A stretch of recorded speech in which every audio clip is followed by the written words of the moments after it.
I got it. Oh! I don't got it. Oh, man. What? Oh, hi. I'm trying to fucking... I'm trying to fucking open my stupid pen thing. Swear to... God, it won't open. It's for my fucking drawing tablet, but it won't open. Either way, so what are you... Oh, right, okay. Hi, it's been a while. Let's readjust the camera real quick. It's been a while, guys. Great to see you back here again since the last time we did the Kingdom Hearts review. That was fun for the moment. But as you can see, we got new stuff to work with. You know, we got a new place to work with, new stuff to put my stuff down, like this shelf here. So I can put, Mega Rayquaza. These cards suck ass, because who the fuck plays with big cards? But, yeah. I guess you're here for what the video is titled for. So, yeah, let's change it up a bit. Alright, this is much better now. Alright, hey everyone, welcome back to another video. Today we're going to be taking a look at Sonic Generations. With the release of Sonic X Shadow Generations, I figured it'd be a good time to take a look at the original Generations. Because when am I ever going to get an excuse to do that? Let's dive in! After Colors and Black Knight, Sonic was almost back, but Sega was like, we are so back. So for Sonic's 20th anniversary coming up, Sega knew they could not repeat the incident that was 06. So they thought, since, you know, it's an anniversary about Sonic, why not take a look back and look at what made Sonic, Sonic. But something was missing. I mean, sure, another Boost game would be great, but honestly, that just sounds like you're just making another Sonic Unleashed, or Colors. Okay, maybe not Colors, but Unleashed at least.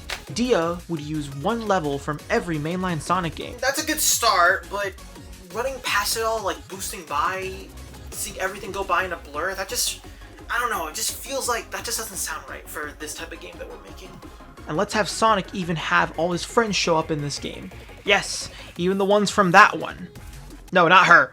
Okay, yeah, cool, but I feel like maybe we should give Sonic a different gameplay, or some kind of different gameplay style. Something that's been, like, with him since the beginning.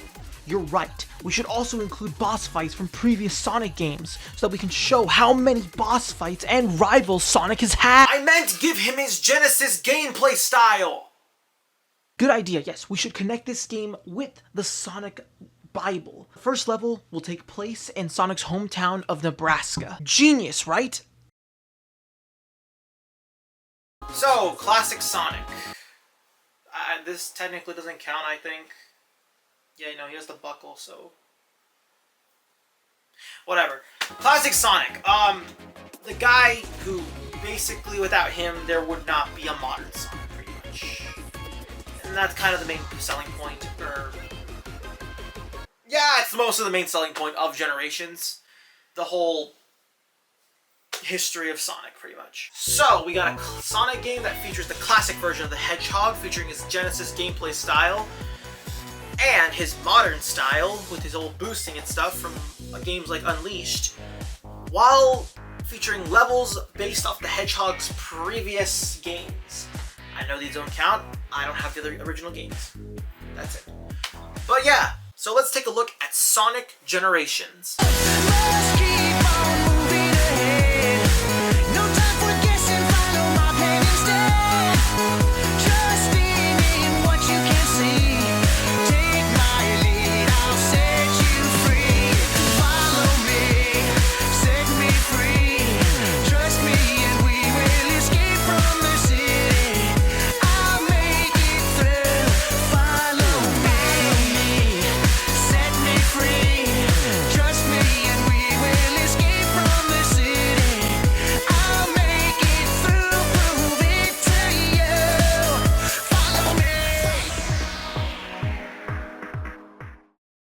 I should specify that we are taking a look at Sonic X Shadow Generations. And before, I guess, anyone asks, I mean, not that this is important, let's give a brief synopsis. Alright, let's take a look at the positive stuff out of the way, and then we'll tackle the negative stuff. Alright, we got a new, cleaner UI. a much more improved launcher that honestly is much better than the 2011 version, not featuring this junk. And in my opinion, I do believe the input feels much more on point, as back in the 2011 version, it felt like just felt like my controls were delayed, honestly. And as for modern Sonic, he got given the drop dash, which is pretty useful when you know how to use it, but to be fair, there's like a few instances where it could be used. If you try to use it outside of those instances, it kinda is a little bit pointless to have or rely on. Alright, now let's discuss the controversial stuff, which you can view as either a positive or a negative. So, Classic Sonic got given the drop dash as well, but it's more so a ability and not just something that's built into his character, like with modern Sonic. As for the elephant in the room, with Ian Flynn now being the writer of the Sonic games, Sega decided to redo most of the dialogue and rewrite the dialogue for most of this game. And I will admit, when I first heard about this, I actually thought it could be a good idea for Generations. Plus, with Ian Flynn behind it, it sounded like a slam dunk. And heck, I even seen some of the screenshots where it honestly looked like Sonic was going to be talking more to his friends instead of just being a silent protagonist for some reason. I still don't understand why they made that decision. So honestly, it looked like it was going to be an easy slam dunk for, at least rewriting a bit of the dialogue. But in execution, I think the only way to really tackle it is to divide it into 3 sections. That being the writing, the voice acting, and the animation. The writing for this game basically is turned into like a nostalgia writing, where basically the characters are just making references towards the islands that they live on, objects from their past like the time stones from Sonic CD, or making an alliance with Eggman like they've done in multiple previous games. And personally, I don't mind it because this is a game tackling Sonic's past, so all you're doing is basically just adding more toppings to this set recipe. This is a weird, I don't know why that just popped in my head for some reason. But in one instance where I think this does pay off is mainly just Knuckles talking to Classic Sonic, which honestly birthed a whole new meme out of it, so there's that. But honestly, I don't think it hurts that much to add a few nods to the past in a game where Sonic is all about going to his past, checking out past games and stuff, past locations. Plus, I've heard like a few things from the internet where someone said this is character assassination for Tails in Lost World because apparently they also formed an alliance there only for Eggman to betray them. But to counter this point, this game came out at a time where basically the writers of Sonic kind of treated almost every previous game like it kind of didn't exist. Some developers did make nods to the past, but half the time it was mostly just a whole new adventure for Sonic. What happened in the previous game, we don't remember. And plus, every time Eggman and Sonic really do team up, it's usually out of desperation. The next point is the voice acting. The good parts about it is that Sonic at least talks to everyone instead of just giving a nod whenever he saves them. And most of the re-recordings from the voice actors are pretty much okay, they pass by. But if you play the 2011 version, you can obviously tell it's a re-recording. For some specific ones, it kind of felt like the studio recorded the lines once, realized they needed to ship the game tomorrow, and just decided, fuck it, we'll just go with it.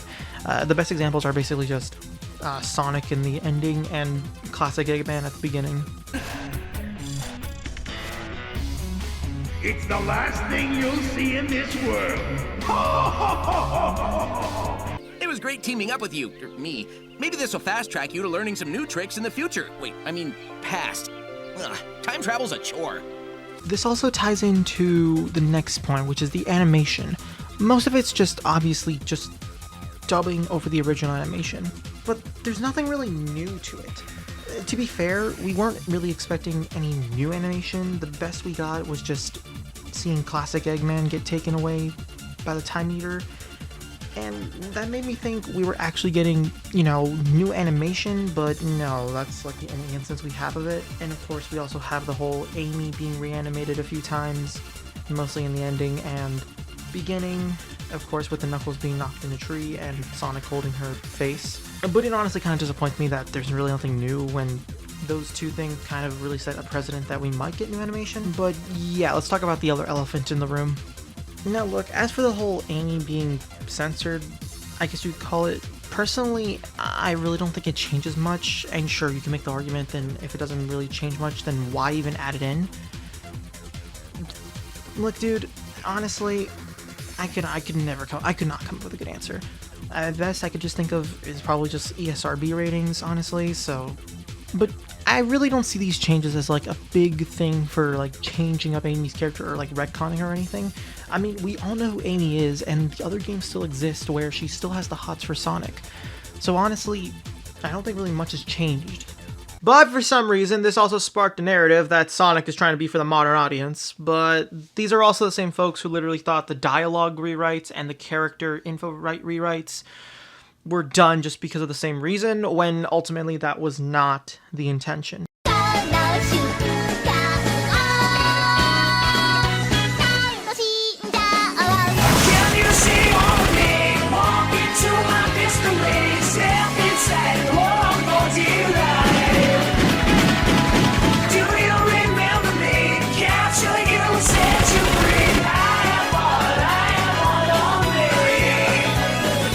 Alongside all these changes, the original Generations has also been removed from Steam, and if you really do want to play the original Generations, the best way to do it is to purchase the Sonic Legacy bundle that comes with it. So I hope you enjoy Sonic 4.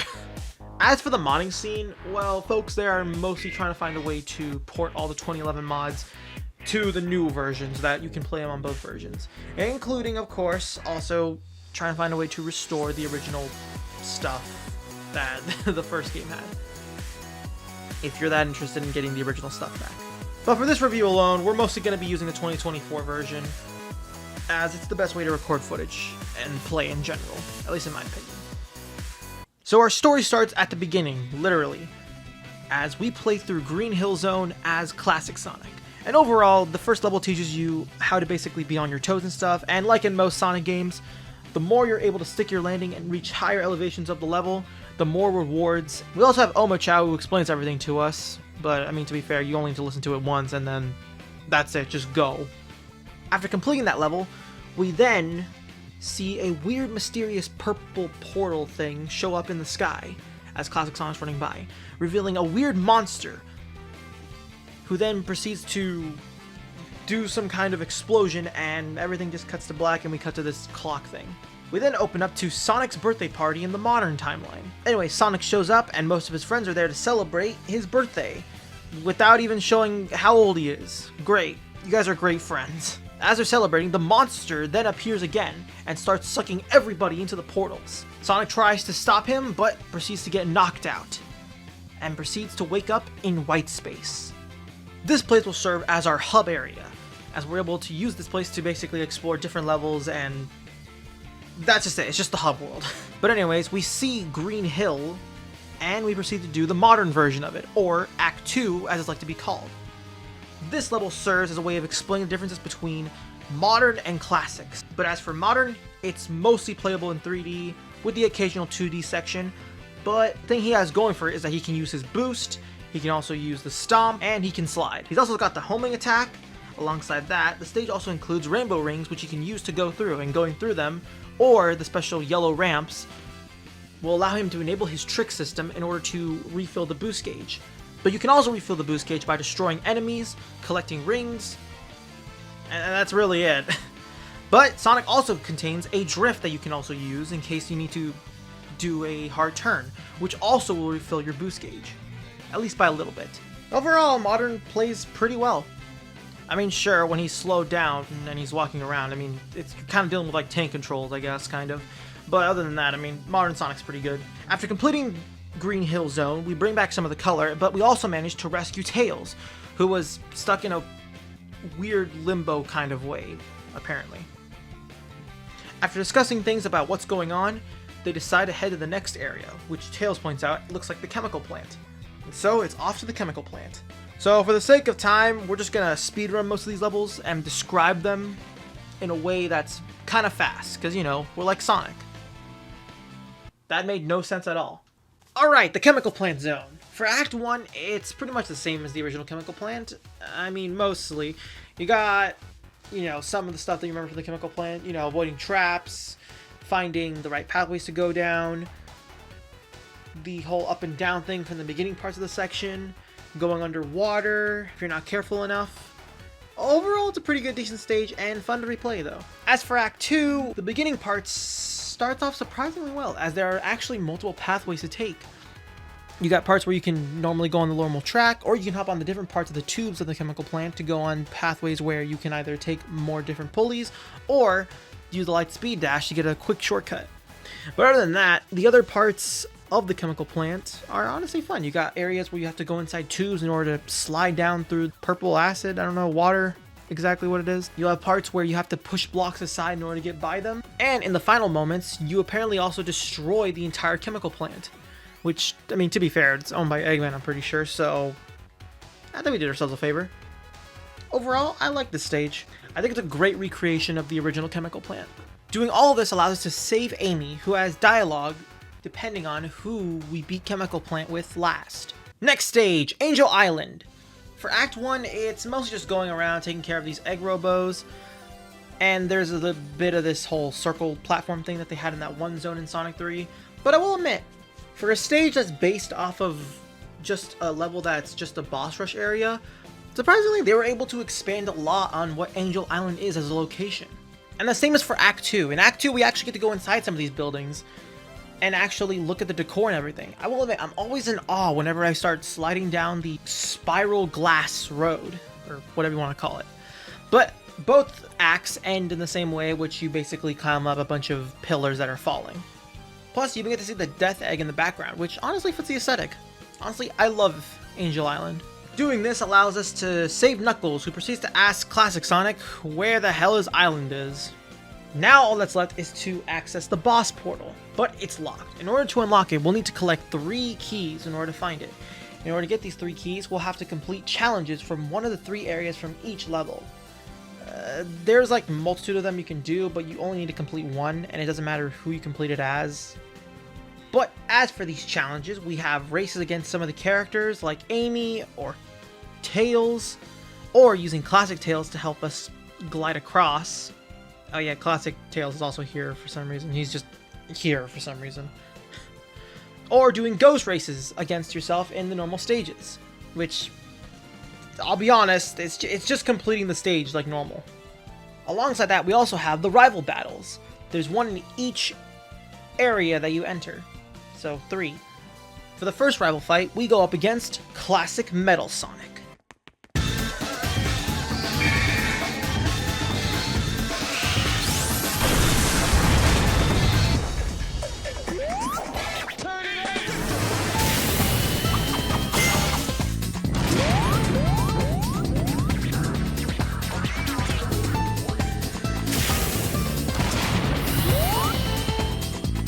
Located in Stardust Speedway Bad Future, which really makes me question if Sonic really saved the world, our fight begins. As behind us, the structure is collapsing, so we have to keep running in order to avoid death. But while we're running, we'll have to avoid Metal's attacks. This can be including to him dashing at us, him throwing debris at us, and a final desperation move where he will immediately charge at us. Once you avoid all these obstacles, he'll then proceed to tire out and malfunction for a bit, giving you the chance to attack him. So it's a simple case of just avoid his attacks while keeping up with him. Overall, pretty fun fight, and great reference to Sonic CD. Upon defeating Metal, we get given a Chaos Emerald, which we're gonna need them later on. But now that we have all 3 boss keys, we can take on the first boss, the Death Egg Robot.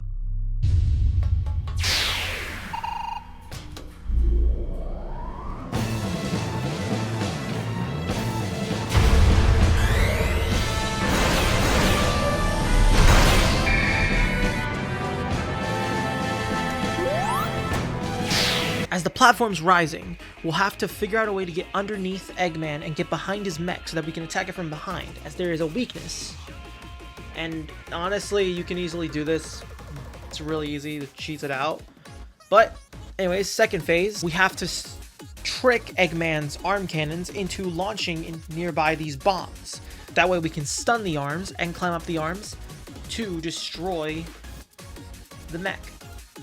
And you only do it twice, and that's it. It's really kind of underwhelming, but overall, I think it works for the Death Egg robot fight, I guess. Overall, alright fight.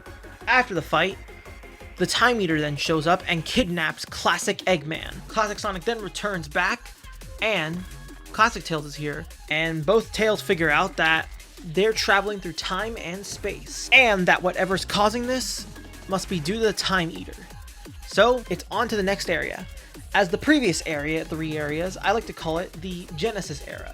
So the next area we're taking a look at is the Dreamcast era, where we tackle games from Sonic Adventure, Adventure 2, and Heroes. Alright, first stage, Speed Highway from Adventure. Act 1 tries to replicate what Act 2 has with the whole helicopter stuff. You know, just like the original. I'm sorry, I didn't mean to burp. But overall, it just felt okay. I don't know. For some reason, when Classic Sonic does the modern stages from like the more modern games, I don't know. Sometimes I just feel like they don't leave that much of an impression on me, aside from one moment in the level. And in this case, it's that. Overall, the only thing I remember is just going through, taking the helicopter, just like how modern Sonic would do it. So yeah, that's kind of it. Although there is one exception to this formula in the Dreamcast era. As for Act 2, it feels more like the original, which, you know, big dir, obviously. But overall, yeah, I feel like the modern stages, I guess you could say, fit more well with modern Sonic. Because, you know, I mean, it's like the same thing, honestly. But overall, yeah, we got the loop-de-loops that we normally go on. Sadly, we don't have the second part where Sonic just enters the pavilion and gets chased by a police car. But overall, yeah, it's pretty fun. I mean, we even have different sections to go on if we feel like trying to go off the pathway. And heck, we can even run over civilians in cars still. It's got everything. It's perfect. Completing this allows us to rescue Cream the Rabbit alongside her Chow Cheese. And now for City Escape, which I want to start with Act 2 for a minute because honestly, this is a great, if not better, recreation of it. Everything down from the beginning all the way to the end. Honestly, it really makes me like wish that we actually got a Sonic Adventure 2 remake. But honestly, it's super cool that they expanded upon everything. Even the grinding section at the beginning, where you can actually go down multiple pathways, to there being like these vast open areas to check out while you're making your way down the slide to the 2D sections. And then the ending part when the gun truck actually brings out its own buzzsaws and that you have to actually outrun it while dodging its buzzsaws. Honestly, cool as hell. I think it's a great recreation. As for Act 1, as for the gun truck, it acts more like an antagonist, as it keeps showing up each time trying to run over Classic Sonic, while also dispersing robots. And it's even great, and even ends the same way as it did before in Act 2. Overall, this is a great level, and doing this allows us to rescue Rouge the Bat. Next stage, Seaside Hill. Act 1 is mostly just going underwater and, you know, avoiding traps and whatnot. I don't know, it just gives me a lot of Hydro City vibes for some reason. But it also ends off, you know, very Sonic Heroes-like, where you have to outrun the giant wheels. Just like in Sonic Heroes. Huh. Act 2's opening, once again, features a lot more exploration, honestly, as you're able to also boost along the water. But if you stay boosting on the water for too long, you will run out and you will fall into the water. But other than that, there are many pathways to take, and a lot of options. And midway into the level, you can also find a 3-pathway system where, if you take the turtle, you'll end up doing a bunch of platforming. A lot more riskier though. But if you manage to take the other sign, you're able to go inside of the car, which is an obvious reference to the vehicle that they use in Sonic Heroes. And you can drive around in it for a bit. Overall, Act 2 is honestly pretty fun. Completing the stage also allows us to save Espio the Chameleon. After that rescue, the gang starts discussing on what's going on and what their next move should be. Tails and Classic Tails explain that whenever Sonic and Classic Sonic start running through these stages, they're able to save their friends and bring color and life back to the white space and to the levels that they've been in. So yeah, that's kind of it. Anyways, now we must collect the next 3 keys in order to get into the next boss portal. So we can do some quests like race with Cream to collect the most Chow, have Rouge seduce robots, wait what, and play hide and seek with Espio. But before we fight the next boss, we also have to fight our next rival, Shadow.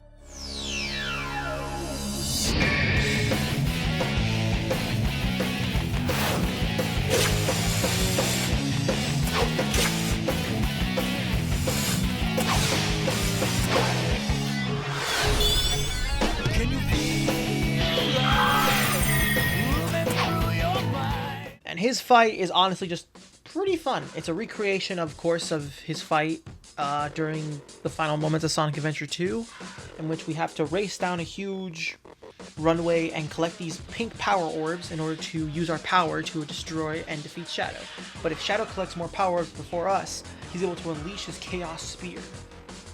So honestly, it's a pretty cool race. And a great substitute, as I don't think it would be pretty much fun running in one direction, hearing Chaos Control over and over again. Overall, it's a pretty neat fight. But honestly, like I said, the other levels and stages, I just want to see more out of this fight. I wish we could have, I don't know, had more stuff to do during this fight. But overall, pretty fun fight. After collecting those keys, it's time for the next boss, which is Perfect Chaos.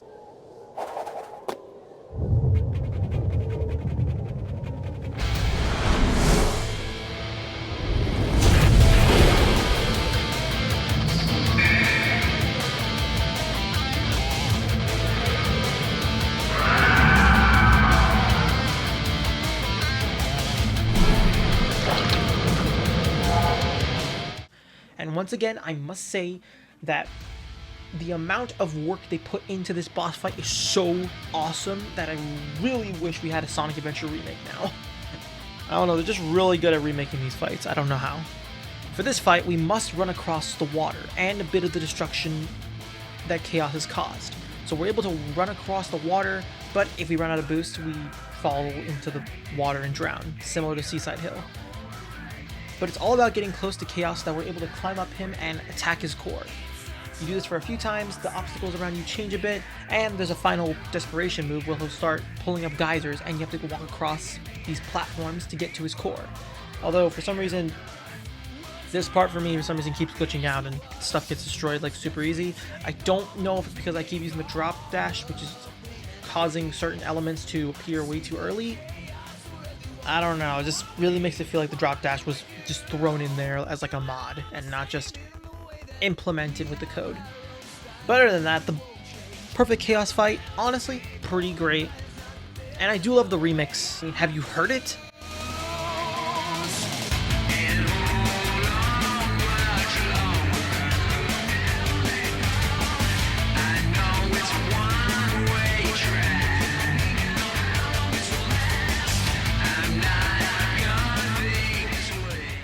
After defeating Perfect Chaos, Sonic regroups with the others, but just then the Time Eater shows up again and tries to attack a Chaos Emerald that's just out of power. It tries to attack it, but it deflects itself, and the Time Eater runs away, and the others realize that they're going to need all the Chaos Emeralds if they're going to be able to defeat this thing.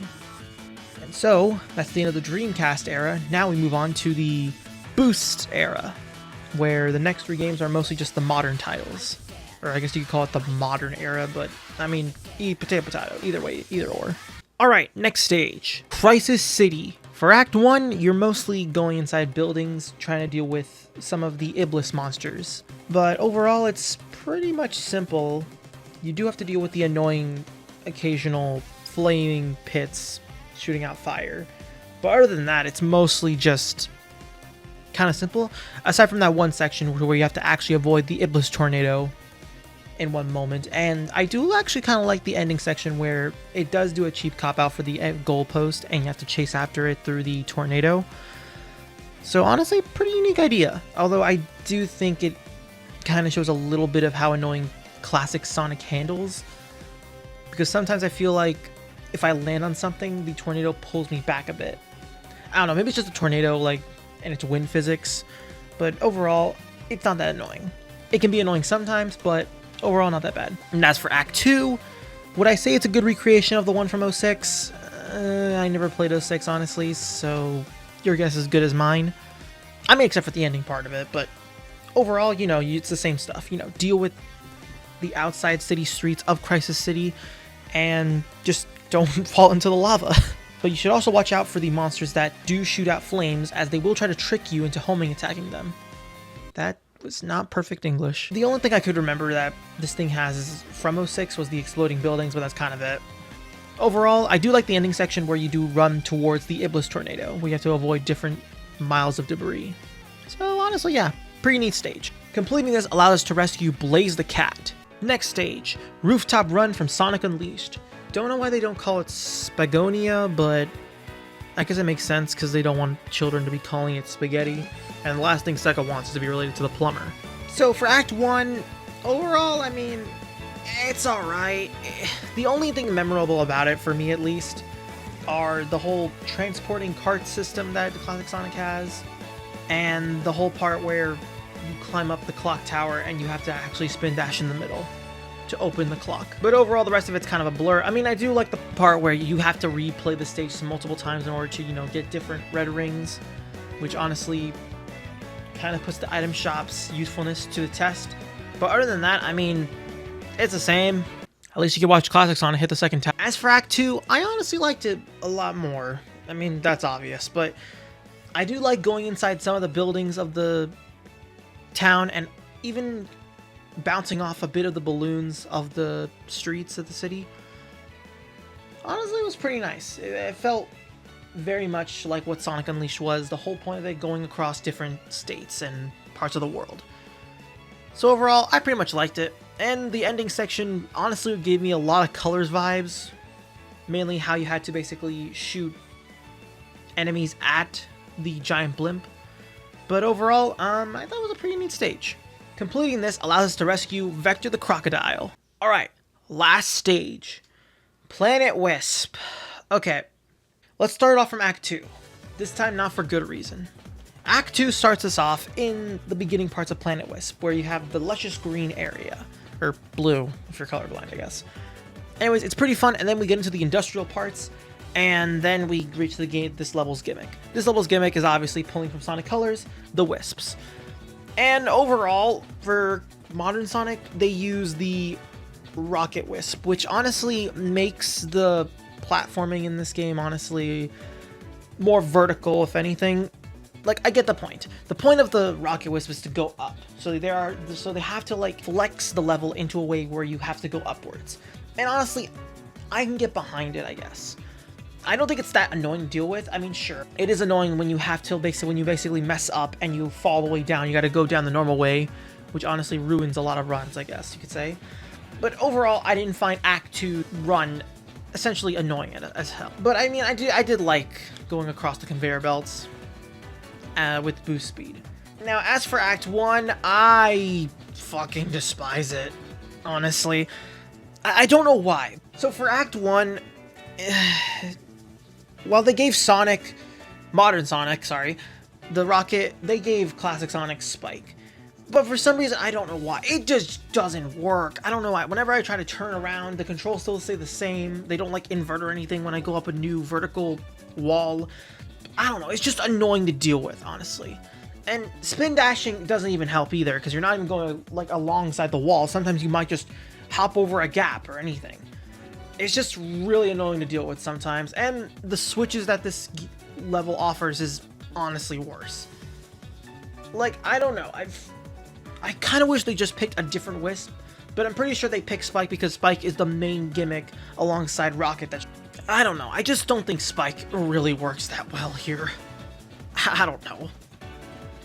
But yeah, that's Planet Wisp. Overall, Act 2, alright, I can tolerate it, but Act 1, I just cannot. And trust me, I struggled hard to find the frickin' collectibles in that area. Now all we need to do left is get the last 3 boss keys, and we can spend our time doing that by either catching Blaze in a few minigames where I have to use the spike thing to climb up walls, oh god. Have Vector throw us across the room, or we can have Charmy B create a platform for us to make sure we don't fall to our death, which honestly is pretty cool. Nice job, Charmy B. You actually redeemed yourself. And as for our rival fight here, we take on Silver the Hedgehog.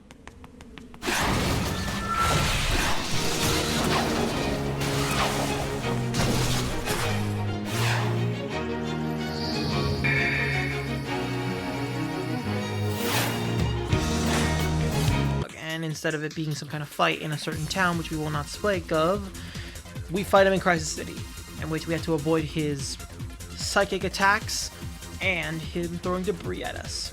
But if he does pick up debris, we do have to try and attack him with it. Or if he slides it across the floor, we have to get on top of it and dash towards him. Overall, it's a pretty fun fight, and I do like the desperation move he pulls where he basically throws a huge piece of trash at us. Or I guess debris. I don't know, whatever you want to call it. As for the boss gate, we have to now go up against the Egg Dragoon from Sonic Unleashed.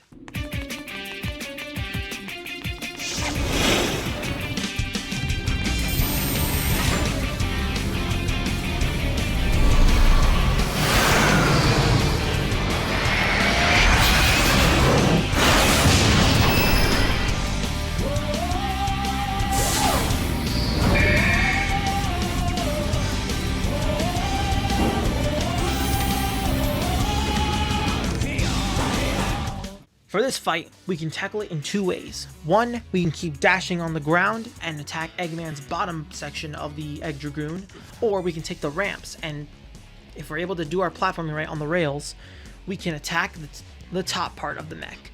But the stage will transition to a 2D section in which we have to keep avoiding Eggman's ice projectiles to get a chance to do a few wall climbing segments and attack his top part of the mech. This keeps going on for a little while until eventually Eggman starts busting out a new move where you basically start free falling from the sky. And you have to attack his mech.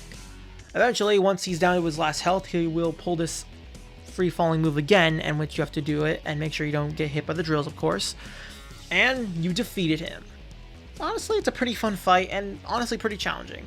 Although I do kind of think it's glitchy at some points, but overall, I had my fun with it. After the fight, everyone shows up, and then Eggman gets kidnapped by the Time Eater. Modern Eggman, by the way. And we're back to square one. Oh, I should also mention that Sonic did pick up the red Chaos Emerald. So, yeah. Anyways, time for the final parts of the game. Overall, for Sonic Generations levels, they were pretty good. Most of them, I do admit, were mostly in favor for Modern Sonic, which honestly makes sense, because, you know, Modern Sonic started at Dreamcast, so, yeah. But I will admit, part of me just wished that, you know, Classic Sonic got more, like, levels dedicated to him. Like, I get it. The Forest 3 levels and Metal Sonic, the Metal Sonic fight representing CD, is technically all we can work on for Genesis. I don't know. It just, the game just, I just want more, pretty much. More levels dedicated to the classic era. But, honestly, I think it's pretty good that the game makes me yearn for more, honestly. And of course, I mean, there was the whole DLC stuff, but honestly, the fact that we only got Pinball for DLC, yeah, it's kind of a disappointment. But overall, I enjoyed the levels, alright? I enjoyed what we had. Planet Wisp, fucking hell. City Escape, I loved it. Speed Highway, loved it. Classic eras being, like, modernized, or I guess in, like, a sort of modern setting. All great, honestly. But, Jesus Christ, the Wisps were fucking ass. Alright, let's actually tackle the ending now. After heading to these mysterious ruins and inputting the Chaos Emeralds into 7 gears, I don't know why I said 5, we activate the final portal, in which we go inside. Once inside, we see the Time Eater, all covered in mechanics and stuff. Sonic asks it to restore the timeline, and then it's revealed that Eggman is behind it all. But he's not alone. He teamed up with the classic version of himself. Oh, brother, this guy stinks! Like I said before, the plot of this game is not really that great. I mean, but I guess it fits the theme here, you know. Classic Sonic, modern Eggman, classic Eggman. It fits together. It was bound to happen. Anyways, Eggman explains how he found the Time Eater in space after Sonic beat him in Sonic Colors. Yeah, he just found it. There's no explanation. After he found it, he proceeded to go back in time, change things up, team up with Classic Eggman, and yeah, that's it. Time to fight. Sonic and Classic try to attack the Time Eater, but they manage to get defeated. And just then, all of Sonic's friends show up, starting to encourage him to just get back right up, except they're not going to help us for some reason. Thanks a lot, guys. You guys are really useful, even though I saved all your asses. And then Classic and Modern turn super, and the fight with the Time Eater begins.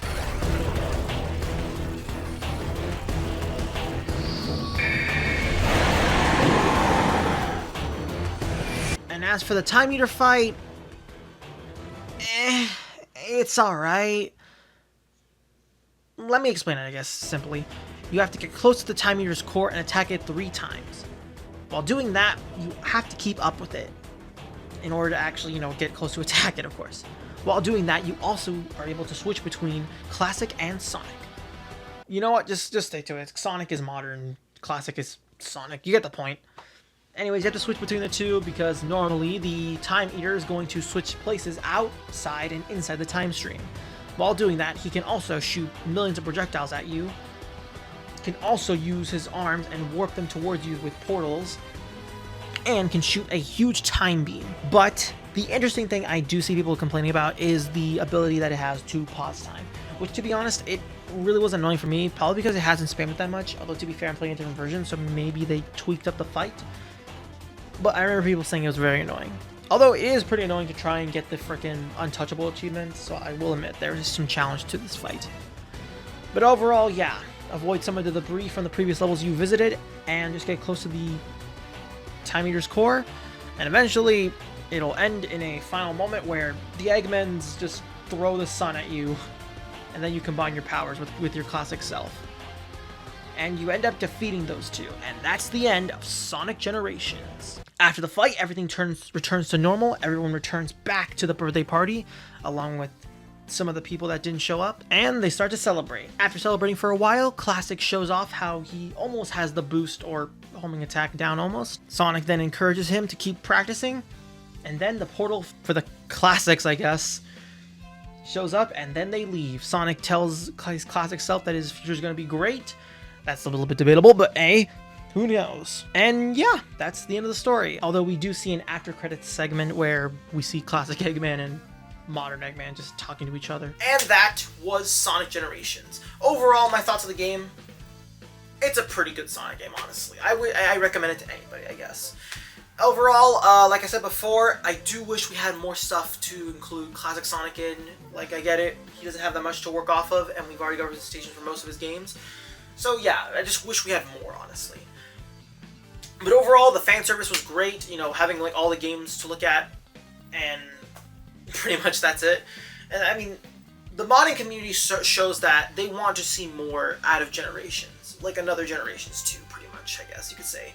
But overall, yeah, that's kind of all I have to say. And as for the remastered port, while I do admit there are controversial things that, change it up a bit, and who knows, maybe could be better or for worse, I personally don't mind it, honestly. Because, I mean, it's Sonic Generations, we all know what it's about, so yeah, and to change things up, I mean, if you have the original version, I mean, I guess you're happy with that.